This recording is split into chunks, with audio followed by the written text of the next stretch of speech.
দেখে যান আমাদের বেলমুড়া বেলমুড়া গ্রামের একটা পার্ক। সবাই এসে আনন্দ করুন, উপভোগ করুন, সবাই যেন খুশি হয়ে যান।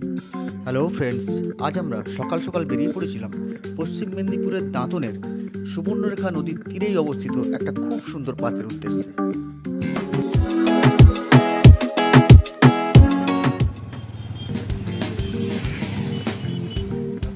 পেট্রোল পাম্পে, যেহেতু জায়গাটা গ্রামের ভেতরে, তাই কাছাকাছি কোথাও পাম্প পাবো না, তো গাড়ি জাস্ট ফিউলটা ফিল আপ করে নিই।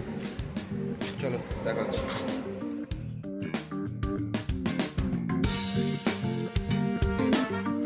পার্কটির নাম গোল্ডেন লাইন ইকো পার্ক, বা এটিকে আমরা বেলমুলা পার্কও বলে থাকি, কারণ এটি বেলমুলা গ্রামে অবস্থিত বলে।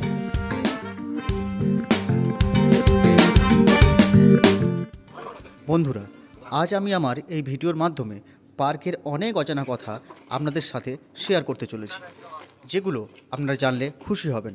তাই কোনো রকম স্কিপ না করে পুরো ভিডিওটা দেখতে থাকুন। এখন আমরা প্রবেশ করলাম সুবর্ণরেখা নদীতে, আর দেখতেই পাচ্ছেন নদীতে জল না থাকার কারণে সবাই নদীর উপর দিয়ে যাতায়াত করতে পারছে।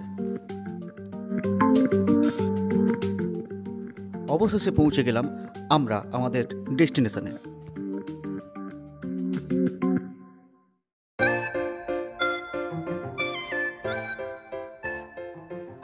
টিকিট কাউন্টারে টিকিট কেটে আমরা প্রবেশ করলাম পার্কের মধ্যে।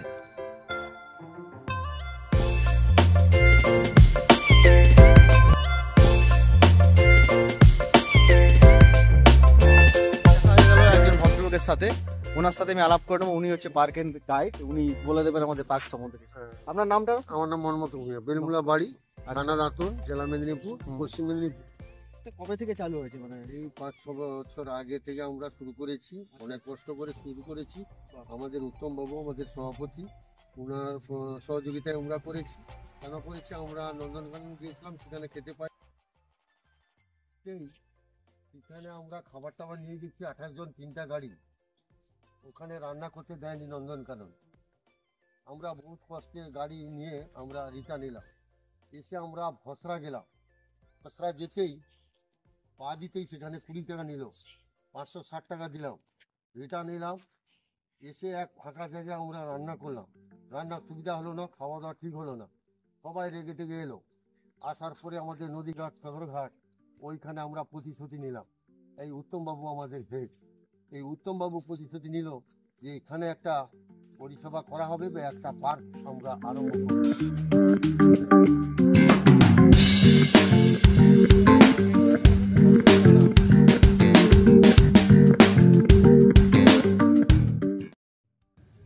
এই তো এবার আমরা চলে এলাম একদম পার্কের ওয়াচ টাওয়ারের সামনে।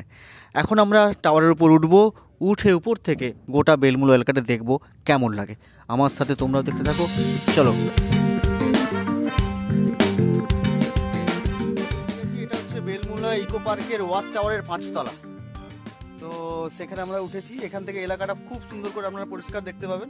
এটা হচ্ছে পুরো বেলমুলা এলাকা, আর এদিকটা হচ্ছে সুবর্ণরেখা নদী। এটা পুরো সুবর্ণরেখা নদী, ঠিক নদীর ওপরটা হচ্ছে উড়িষ্যা, আর এটা হচ্ছে বাংলা।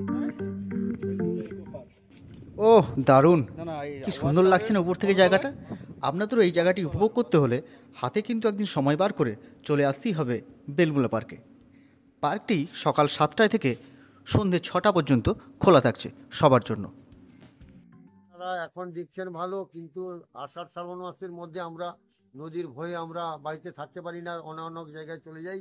সরকার থেকে ক্যানভাস করতে আসে, এই ভয়ে আমরা চলে যাই। অনেক মানে এইগুলো কি পাশাপাশি সব ডুবে যায়? এগুলা ডুবে যায়, মানে পার্কের ভিতরে জল চলে আসে? হ্যাঁ, এখানে অনেকটা জল হয়ে যায়, 5-7 হাত জল হয়ে যায়। তারপরে এটা নদীরা চলে গেলে পরে আমরা শুকিয়ে যায়, তারপরে আমরা পরিষ্কার পরিচ্ছন্ন করি, লোক দিয়ে করি, খরচ টরচ করে। যাই হোক, এখন কয়েক বছর হয়নি, এটা মিথ্যা কথা বলে লাভ নেই।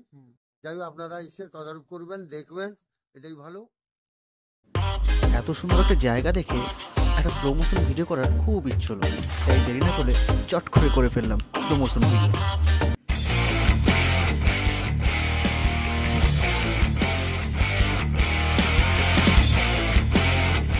400 একর জায়গা, এটা ঘেরাও করতে অনেক টাকা যাবে, কিন্তু আমরা পাচ্ছি না। সরকারের কাছে আমাদের আবেদন যাতে সরকার কিছু আমাদের হাত বাড়ায়। সরকার যেমন সরকার কাছে হাত বাড়ালে আমরা যেমন খুশি হই, ভগবানের কাছে আশীর্বাদ করি যাতে আমার পার্কটা আরও বড় হয়, সবাই যখন আসে এই পরিষেবা যখন রাখতে পারি, যেমন সবাই ভালো বলে। দাঁতন থেকে মানে দাঁতন বাস স্ট্যান্ড থেকে এটা কতক্ষণ লাগে মানে রাস্তাটা? এটা প্রায় আধ ঘন্টা হাঁটলে পরে আধ ঘন্টা, মোটর সাইকেল এলে 10-15 মিনিট লাগে। তো এটা 8 কিলোমিটার, আমরা বহুত কষ্টে যাতায়াত করি। ধরুন কেউ যদি বাসে করে আসতে চায়, তার কাছে বাইক নেই বা গাড়ি নেই, যদি বাসে আসতে চায়, বাসের দাঁতন বাস স্ট্যান্ড থেকে নেমেছে কিভাবে আসবে? যে টোটো অটোর কোনো এই যে ব্যবস্থা আছে? এখন টোটো যে আমার সদরঘাট মোড়ে থাকে, আচ্ছা আচ্ছা। ওটাই ভাড়া করে আসে, 30 টাকা 40 টাকা নেয়।